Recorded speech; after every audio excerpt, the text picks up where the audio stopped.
जय Jagannath. Hello friends, welcome to my channel. आज ये वीडियो आम +3 सेकेंड सेमिस्टर जोटा रोचे SCC paper life skill education class करवा। तो पूर्व वीडियो मानकर आम कौन कर लाइफ स्किल एजुकेशन यूनिट 1 शेष कर यूनिट 2 भी आम शेष कर सारी। जो मैंने से वीडियो देखी ना ये चैनल प्लेलिस्ट को जाए से वीडियो देखी ने।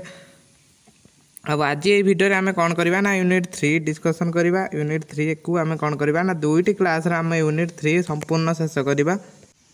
दुईटी वीडियो रे आमे कौन करबा ना संपूर्ण यूनिटा शेष करबा। आज ये वीडियो रे आमे कौन करबा ना आत्म परिचालना कौन पढ़िबा। देखंतु आत्म परिचालना, आत्म सचेतनता, आत्म सम्मान, समय परिचालना आज ये वीडियो रे एति पढ़िबा। आउ जेतिक रहइबो हमर सेकंड वीडियो रे शेष करवा। देखो दुईटी वीडियो रे आमे टोटाली शेष करवा। तो आज ये वीडियो कौन करवा ना गोटे लॉन्ग क्वेश्चन ये जो लॉन्ग क्वेश्चन गोटे डिस्कसन करदबा है। गोटे लॉन्ग क्वेश्चन ये मुझे शेयर करदेमी आपन को। लॉन्ग क्वेश्चन टा आपण माने नोट करने। तापर जो 5 मार्किया क्वेश्चन आसो आम आत्म सचेतन, आत्म परिचालना एगुड़ा सब कौन करेंगे ना आपण मैंने नोट करने। तो चलते वीडियो आरंभ करवा। आ डेरी करवानी। देखो जो मानकर यार पीडीएफ दरकार, ये जो क्लास पीडीएफ जो मान दरकार से टेलीग्राम जॉइन हो मुझे आपको पीडीएफ शेयर करदेमी। आ सब जाक वीडियो एका सागर बने होनी। तो जो मानकर 2-3 दिन भीतर एग्जाम अच्छी से मत टेलीग्राम को जाकि मेसेज करेंगे। मुझे सब जाक यूनिट्र पीडीएफ देदेमी। तो चलते आज आम डिस्कसन करवा आत्म परिचालना कौन बुझा। देखो आत्म परिचालनाटा कौन। आत्म परिचालना हूँ कौन निजर जो आचरण, चिंताधारा, भावना आम गोटे कौन कौन कथा आम भावुं है आम भावुं गोटे उपाय कौन कर उत्पादन धर बिजनेस हो कि जेकोसी आम जो चिंताधारा आम मुंडरे आसूची से सब चिंताधारा आम किमी गोटे बिजनेस करवा। धर बिजनेसटे कले तादर किमी सफलता पाइबा से सब आमर जो चेतना रोचे, चिंताधारा रोचे सहीटा हूँ आत्म परिचालना। आम निज आत्मा को किमी परिचालना करवा सहीटा हूँ आत्म परिचालना। देखो आत्म परिचालना हूँ निज आचरण, चिंताधारा एवं भावना को एक उत्पादनकारी उपाय नियंत्रण करने क्षमता। एटा हूँ कौन ना गोटे चिंताधारा, आचरण, भावना को गोटे उत्पादनकारी उपाय कौन करवा आप नियंत्रण कर गोटे दक्षता। या व्यक्ति और व्यक्ति कार्यकलाप को फलप्रद भाव में संपादित कर सहायक होता है। या कौन करे ना व्यक्तिंकर जो कार्य रोचे फलप्रद भाव में संपादित कर साहाय्य करे, माने परिचालित कर साहाय्य करे। यह एक अंतर्दर्शन प्रक्रिया। एथिपाई व्यक्ति को निज आवेगिक बुद्धि, आत्मनियंत्रण, नेतृत्व शैली रे गभीरतम प्रदेश को जीवाको देइथाय। जोठारे व्यक्ति प्रकृत में निजको केते नियंत्रण कर आविष्कार करे। ये कौन करे ना मनीष निजको केते नियंत्रण करुच्ची ताहा आविष्कार करिथाय। ताने यही प्रक्रिया जदिओ एते सहज नुहे तथापि आत्म परिचालना शिक्षा करि पारिबो। आत्म परिचालना दक्षता गुड़िक व्यक्तिर उत्पादनशीलता एवं कार्यदक्षता वृद्धि करिथाय। यह शिक्षागत तथा वृत्तिगत लक्ष्य हासिल साहाय्य करता है। देखो आत्म परिचालनाटा आमको शिक्षा दिए आम केमी आत्म परिचालना करिपरिबा आ केमिति कौन वृत्ति दक्षतार वृद्धि करवा आ शिक्षागत तथा वृत्तिगत लक्ष्य हासिल करवा। यही सब विषय कौन करे ना आत्म परिचालना आमको शिक्षा दिए। देखो वीडियो को पूरा लास्ट जाए देखो कहीं एग्जाम आसला आ नोट फोट भी जब करेंगे न 2-3 थर वीडियो को देखी ने कहीं प्राक्ट दरकार एग्जाम बहुत पाखे आसला। तो आप लाइक करूँ कि कमेंट करूँ सेटा मुझे मागिनी कि कहूना। आपण मैंने गोटे कम करेंगे ना वीडियो को लास्ट जाए देखिए आउ 21 नोट करेंगे एतिकी। आ देखो ये गोटे जो मुझे लॉन्ग क्वेश्चन गोटे 8 मार्किया क्वेश्चन आम डिस्कसन करवा। तो ये से 8 मार्किया क्वेश्चनटा ये आसूँ कौन ना आत्म परिचालना प्रमुख जीवन कौशल। यहाँ पढ़ी पारे। देखो सिलेक्शन भी आम आने है आत्म परिचालना प्रमुख जीवन कौशल गुड़िक लेख। कौ जीवन कौशल गुड़िक आत्म परिचालना जरूरी ना। प्रथम आमर आत्म सचेतनता, तापर आमर आसुचे देखो यहीटा कौन करेंगे ना यहीटा आप नोट करने कहीं एग्जाम पाखे आसला आउ मो पाखे भी टाइम ना एक सब डिस्कसन करिया ना कि। तो से एगुड़ा मुझे खाली एम शेयर करदे आपण मैंने एटा नोट करने। तो आम तौक सिलेबस अनुजाई आम जो 5 मार्किया क्वेश्चन आपण मानक आसो आम पूरा सिलेबस अनुजाई पढ़ा।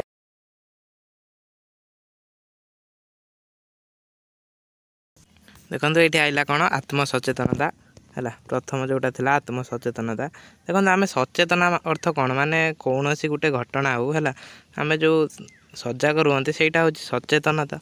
ताने ये आम देखा आत्म सचेतन कौन ना आत्म सचेतन हूँ निजर शक्ति, दुर्बलता, मूल्यबोध, अभिप्रेरणा को हृदयगम करता है। आत्मसचेतनता कौन करता निजर शक्ति दुर्बलता आ मूल्यबोध को कौन करे ना हृदयंगम करें। एगुड़िक फलप्रद आत्मपरिचालना मौलिक उपादान। एगुड़ा कौन ना फलप्रद आत्मपरिचालना एटा हूँ गोटे मौलिक उपादान। आत्मसचेतन हूँ एक मनस्तात्विक गुण जहाँ निजक अधिक परिपूर्ण जीवन करिबारे साहाय्य करे। यह कौन करे ना निजक अधिक परिपूर्ण जीवन करिबारे यह आमको साहाय्य करिଥାଏ। यह सामाजिक भावनात्मक शिक्षार मूल दक्षता। यह माध्यम आवेगिक बुद्धि एक प्रमुख अंश। यह एक प्रकार जीवन दक्षता जहाँद्वारा कौन होता है ना जहाँद्वारा निजको एवं निज प्रकृति को चिह्नट करवा। आत्मसचेतनता द्वारा कौन करती आम निजको आ निज प्रकृति को आम चिन्ह पारती। निजर शक्ति दुर्बलता इच्छा अनिच्छा को चिन्हट करती। आत्मसम्मान आत्मविश्वास बाबद अवगत होगा। तापर उत्तम आत्मसचेतनता उत्तम आत्म परिचालना आड़ को अग्रसर करते। तापर चाप गुड़िक सेगुड़िक उत्स गुड़िक चिन्हट कलापर आम सेगुड़िक नियंत्रण करती। प्रथम कौन करवा आमर कौन चाप अच्छी है आमर कौटा चाप अच्छी सेटा को आम कौन करवा चिन्हट करवा ता भी सेगुड़िक आम कौन करवा ना नियंत्रण करवा। देखु तापर आइला आत्मसचेतन कहीं गुरुत्वपूर्ण एगुड़ाक आपण मैंने नोट करके पढ़े। मुझे टे कहीदे व्यक्तिगत वृद्धि है व्यक्तिगत वृद्धि आत्मसचेतनता आवश्यक। तापर उन्नत संपर्क पाई उत्तम निष्पत्ति नेबाई तापर आत्मविश्वास वृद्धि आवेगिक विकसित करने निज आवेगिक को विकसित करने लगी। तापर चाप परिचालना धर कौन सी गोटे चाप परिचालना है चाप माने कौन गोटे प्रेसर आइला है गोटे प्रेसर आसुच्ची तो ताको आम केमिति सेठी नियंत्रण करवा से चाप को सेटा आमको कौन करे ना आत्मसचेतनता सेटा आमको शिक्षा दे था। तापर आसुच्ची आत्मसचेतनतार प्रकार भेद। घरोई निज अभ्यंतरीण चिंताधारा भावना और मनोभाव विषय सचेतन होगा सेटा जी भी रोचे आपण मैंने कौन करेंगे ना आपको नोट करेंगे है एक आपण मैंने नोट करेंगे। तापर आत्मसम्मान देखूँ ये जो आत्मसम्मान रोचे एटा कौन एटा ना हो गोटे मनीषर चिंताधारा समस्त चिंताधारा अलग थाए। गोटे उदाहरण नवा है गोटे कौन सी कार्यपाई आमको जड़े कहला आम कौन कौन ना मोर कौन आत्मसम्मान ना कि मुझे करी से भाई से कार्यटा आउ जड़े कहीं ना कहीं करेंगे। तेणुकर तांकर जो चेतना आम चेतना अलग है आम भावना तांक भावना अलग सेटा हूँ कौच आत्मसम्मान। समस्त आत्मसम्मान अलग थाए। आत्मसम्मान हूँ व्यक्तिर व्यक्तिगत मूल्य किंबा मूल्यर सामग्रिक भावना है एटा हूँ कौन ना व्यक्तिगत मूल्य। आत्मसचेतन हूँ व्यक्तिगत मूल्य किंबा मूल्य सामग्रिक भावना जहाँ निज विषय विश्वास क्षमता और नैतिकता को घेरी रही है। यह व्यक्ति को निजे केते पसंद करे एवं निज मूल्य स्थिर करे ताहा उपरे निर्भर करे। एटा कौन करे ना व्यक्ति निजको केते पसंद करे आ ता मूल्य को कौन करे स्थिर करे निजर मूल्य को स्थिर करता है। यही व्यक्ति प्रेरणा सुस्थता जीवन सामग्रिक गुणवत्ता उपरे गुरुत्वपूर्ण प्रभाव पकाई था। आत्मसम्मान एक व्यक्तिगत मतामत जहाँ निज विषय चिंताधारा भावना को प्रतिफलन करे एवं निज मूल्य क्षमता किंबा नैतिकता उपरे विश्वास सृष्टि करे।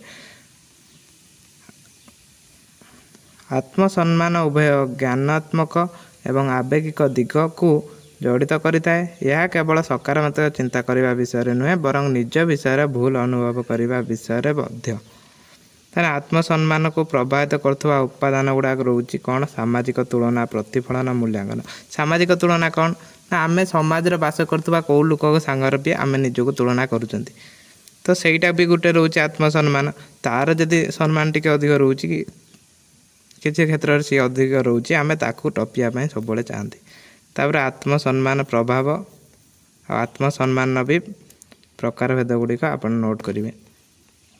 तापर आइला समय परिचालना। समय परिचालना कौन आम बुझा प्रथम समय परिचालनाटा कौन देखो गोटे उदाहरण नवा आम मन करा जाओ आमर एग्जाम डेट आसला आमर एग्जाम अच्छी है आमर सिलेबस सरीनी तो सहीटा आम केमी से समय से समयटा को आम परिचालना करवा। धर 30 दिन अच्छी से 30 दिन केमी आम सिलेबसटा कवर करवा तो गोटे आम रुटीन कले से रुटीनटा अनुसार केते घंटा कौ सब्जेक्ट पढ़ले आम से रुटीन करे से जो रुटीनटा कले सहीटा कौन कले ना आम समय परिचालना कले सहीटा हूँ आमर समय परिचालना कौन सी योजना किंबा कौन सी प्राथमिकता यही सबूर आम कौन करती समय को परिचालना करती गोटे किसी गोटे कौन करती ना आम कि गोटे प्लानिंग करती यही समयटा को बितेबा आज दिनटा 24 घंटा रोचे 24 घंटा रोचे से 24 घंटा को आम किभलिया परिचालना करूँ तार आमर भी टाइम टेबुल अच्छी सहीटा हूँ समय परिचालना कार्य परिचालना और लक्ष्य पूरण करने समय परिचालना कौशल योजना प्राथमिकता और समय को संगठित करें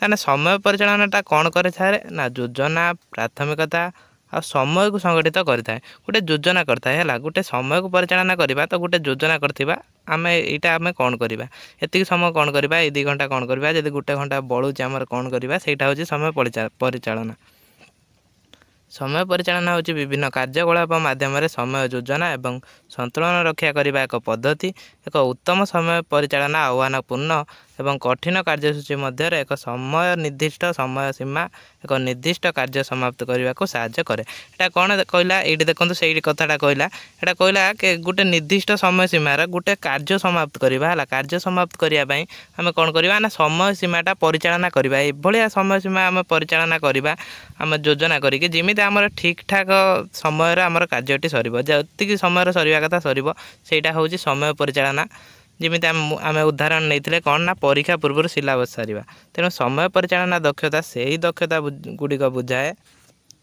जो गुड़िक समय को प्रभावितशाली ढंग से व्यवहार करें स्पीड फलाफल हासिल कर साहाय्य करता समय परिचालना सहित जड़ित केते गुरुत्वपूर्ण कौशल निम्न रे वर्णना करागला संगठन एगुड़ाक आप नोट करेंगे जेहेतु एग्जाम आसीगला तो एगुड़ाक आउ भी कौन डिस्कसन करनी ताने तार सब कौन लक्ष्य स्थिर करवा समय परिचालना करवा यदि गोटे लक्ष्य स्थिर करवा आमर सिलेबसटा सरइबार अच्छी तो आम सहीटा लक्ष्य स्थिर कले कि सिलेबसटा आम सारिबा से विषय कौन कले ना आम से लक्ष्य रखिक आम समय परिचालना कले कौटा को केते घंटा टाइम दबा तापर कौन योजना चाप परिचालना यही सब आमर रोचे कौन समय परिचालना तार समय परिचालना गुरुत्व ये 2टा गुरुत्व ये 3टा गुरुत्व आप नोट करदे तो या पर जो नेक्स्ट वीडियो कौन करवा आम टोटाल यूनिट 3टा शेष करवा यूनिट 3टा शेष करवा नेक्स्ट वीडियो को देखिए आपण मैंने चैनल को सब्सक्राइब कर दिंतु है आ जो टेलीग्राम जॉइन हो जातु पीडीएफ मुझे शेयर करी।